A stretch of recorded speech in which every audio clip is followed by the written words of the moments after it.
The forest was different now. The storm had cleansed it, washing away the dust of old fears and grievances. The air was crisp, tinged with the fresh scent of pine and damp earth, carrying a sense of renewal. Etta felt it too, a new energy coursing through her, as if she had become a part of the forest itself. She had left the village behind, carrying with her the leather bag filled with the weaver's notes, sketches, and unfinished tapestries. It was time to begin the next chapter, not just of her journey, but of the forest's story as well. Etta's feet carried her back to the heart of the woods, where she had first found the weaver's hidden glade. The studio stood quietly, as if waiting for her return.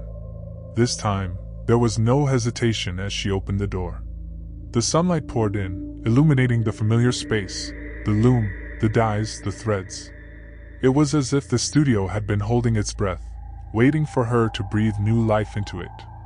She placed the bag on the table and pulled out the weaver's final note once more. The words felt like a guiding light, a beacon to navigate by in the uncertain days ahead. The threads of fate are tangled and frayed, but they are never truly broken. Trust in the threads. Trust in yourself. Taking a deep breath, Etta moved to the loom.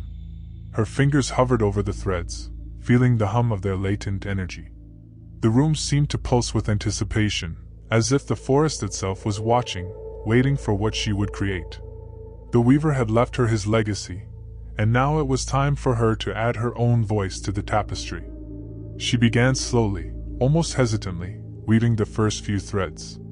Her hands moved instinctively, guided not just by skill but by intuition, by a sense of the patterns that lay hidden in the weave. The tapestry she was creating was different from anything she had ever seen, an amalgamation of vibrant colors and dark shades, of new beginnings and old memories.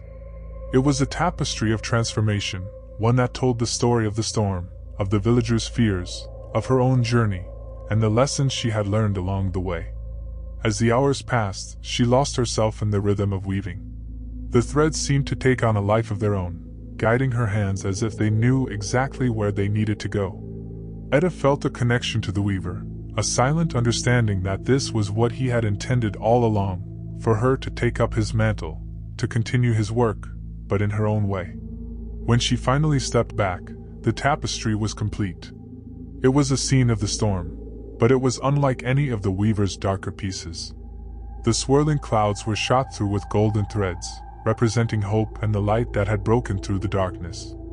The village lay below, not cowering in fear but standing together, united against the storm. And at the center of the piece was a figure, the weaver, his face finally revealed, but it was her face too. It was a merging of their spirits, a symbol of the passing of the torch.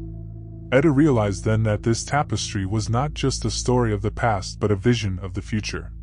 It was a promise of what was to come, a new era where the villagers, and she herself, could face whatever storms life would bring with strength and unity. With a sense of fulfillment, she rolled up the tapestry and prepared to take it back to the village. She knew that this would be her gift to them, a symbol of resilience, a reminder of the strength they had shown, and a piece of the weaver's legacy that they could carry forward. As she stepped out of the studio, the sun was beginning to set, casting a golden glow over the forest. She felt a lightness in her heart, a sense of closure. But there was also a spark of excitement, a thrill she hadn't felt before. This was just the beginning of her journey. The forest held many more secrets, many more stories to uncover and weave into her tapestries. And so, with the weaver's final message echoing in her mind, Etta set off down the path, ready to face whatever lay ahead. The studio stood silent behind her, but it no longer felt abandoned. It felt alive, as if it too was part of the new chapter she was about to write. The legacy of the weaver would live on, not as a shadow of the past, but as a guiding light for the future.